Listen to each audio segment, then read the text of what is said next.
বুঝলি দা, আসানসোলের ক্যানগুলো না খুব ভোগাচ্ছে। আর বসে তো বলেই দিল আমি নিজে গিয়ে সাইট ভিজিট না করলে কন্ট্রাক্টটা ক্যান্সেল করে দেবে। 3 দিনের জন্য না গেলেই না, বুঝলে? আহারে, তোমার কত কষ্ট। ব্যবসার জন্য মানুষ তো একদম বিশ্রাম পায় না। তা তুমি তো বসরামকে বলতেই পারতে যে তোমার আজকে শরীরটা খারাপ। আরে পাগলি, লাখ টাকার ডিল বলে কথা, সব শরীরের কথা ভাবলে ব্যবসা চলবে না। তা তো বটেই। আসানসোলে কিন্তু বড্ড গরম, সাবধানে থেকো। হ্যাঁ, আমি সেসব ম্যানেজ করে নেব। তুমিও কিন্তু একটা সাবধানে থেকো, বুঝলে? আর দরজায় ডবল লক করে ঘুমাতে যাবে, ঠিক আছে? আমি এখন আসি। হুম। টাটা।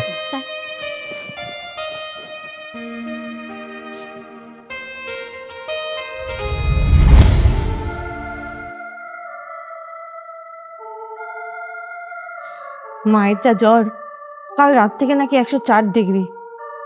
আমাকে তো একবার বর্ধমান যেতেই হবে গো, অন্তত 2-3 দিনের জন্য।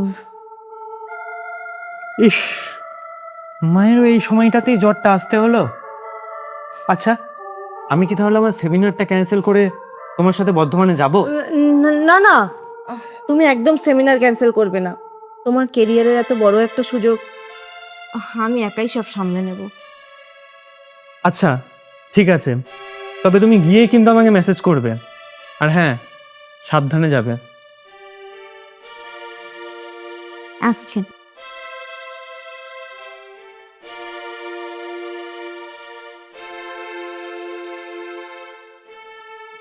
বাই। বাই।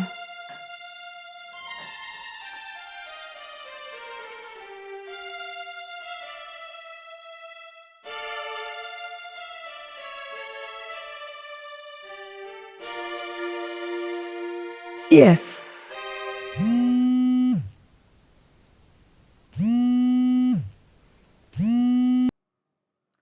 হ্যাঁ, হ্যালো মিতা ডার্লিং। সুমিত, হ্যাঁ গো, প্যাঁচাটা তো এইমাত্র পেরিয়ে গেল আসানসোলের মিটিংয়ের কাজে। আরে আমারটাও তো একটু আগে বর্ধমানে বেরিয়ে গেল। শাশুড়ির নাকি 104 ডিগ্রি জ্বর। হ্যাঁ তুমি রেডি তো? হ্যাঁ, আমি একদম রেডি। উফ, আমার যে কি আনন্দ হচ্ছে। দাঁড়াও, এবার দীঘায় গিয়ে ফুল এনজয় করব। হ্যাঁ, আমি আধ ঘন্টার মধ্যে ধর্মতলা বাস স্ট্যান্ডে পৌঁছে যাচ্ছি, সোজা দীঘা।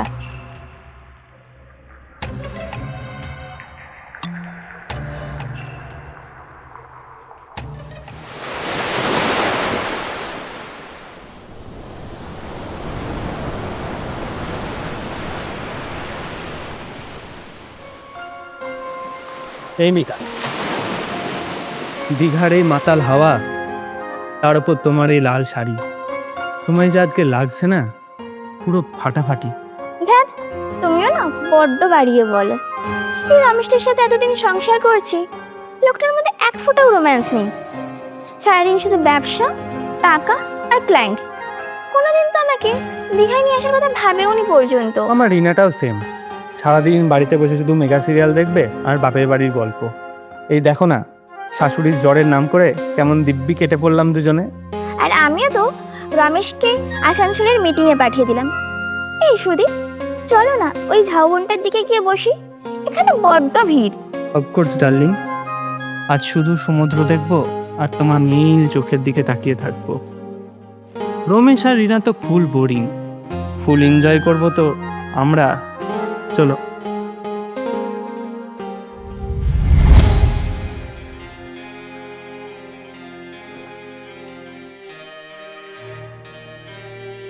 জানো তো না, এতদিন শুধু টাকার পিছনে অন্ধের মতো ছুটেছি, কিন্তু আসল রত্ন যে আমার চোখের সামনে ছিল সেটা আমি আজ বুঝতে পারছি। ইস, তুমি যে কি সুন্দর করে গুছিয়ে কথা বলো না রমেশ। সুমিতের মুখে তো এমন মিষ্টি কথা কখনো শোনেনি। লোকটা একদম আনরোমান্টিক, কাঠখোট্টা। আজ থেকে সুমিত মিতা সব আউট। দীঘার এই মায়াবী রাতে শুধু তুমি আর আমি। তোমার এই চোখ দুটোয় আমি হারিয়ে যেতে চাই। তুমি আমাকে কখনো ছেড়ে যাবে না তো রমেশ? আসানসোলের মিটিং চুলোয় যাক, আজ তুমি আমার সব।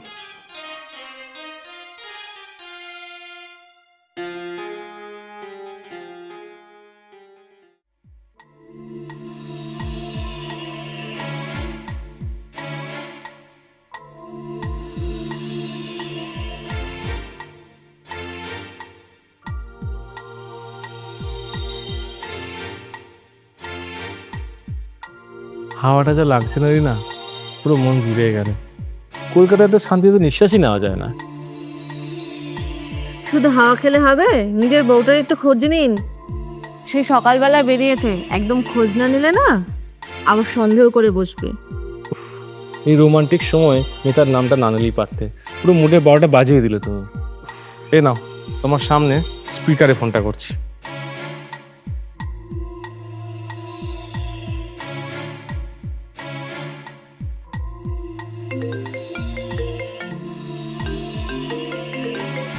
হ্যালো, হ্যালো, কে? আমি গো রমেশ, কি করছো? তুমি খেয়েছো?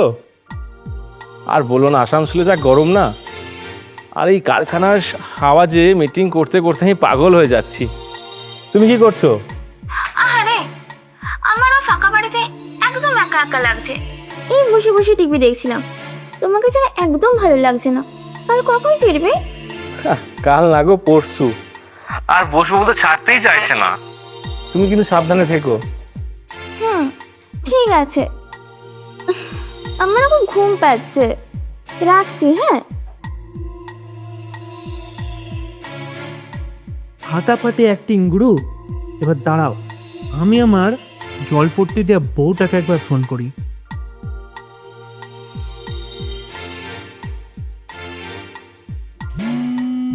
এই তোমার বোধহয় ফোন এসে, দেখো তো। ফোন। হ্যালো। হ্যালো রিনা, ডাক্তারে কি বললো? মা এখন কেমন আছে? আরে এই তো আমি বরফ জল করে মায়ের জল পট্টি দিচ্ছি। মা তো জ্বরের ঘরে আবল তাবল বকছে গো। তোমার সেমিনার কেমন চলছে?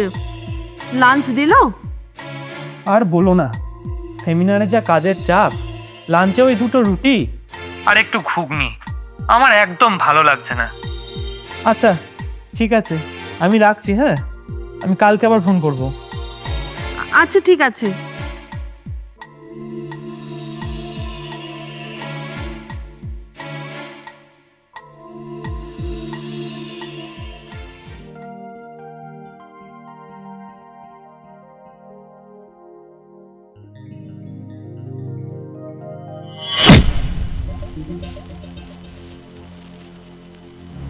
রীতা, তুমি তুমি এখানে?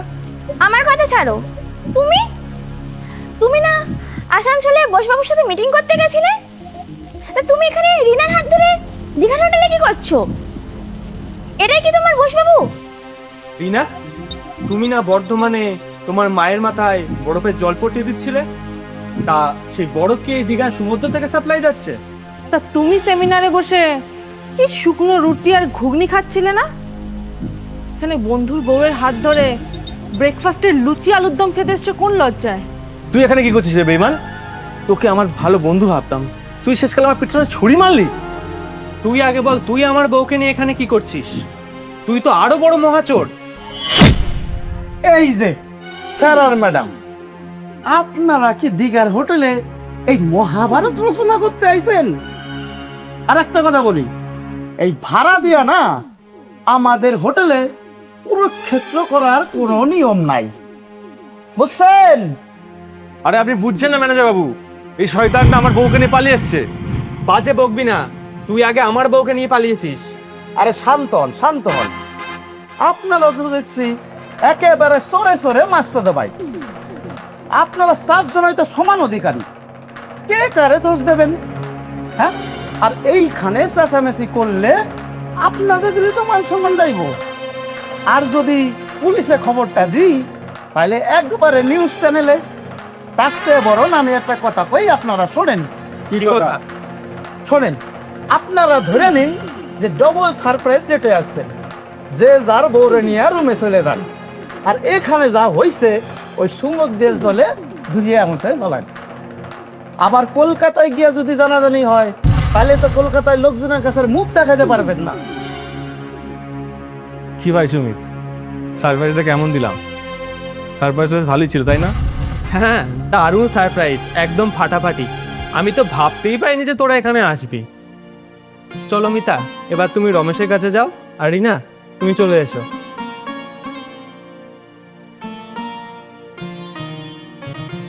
একেবারে ভেরি গুড স্যার আর ম্যাডাম, আপনারা রুমে যাওয়ার আগে ওই ব্রেকফাস্টটা না রেডি হয়ে গেছে। একেবারে গরম গরম লুচি আর আলুর দম খাইয়ে তারপরে একবারে রুমে চলে যাবেন। আচ্ছা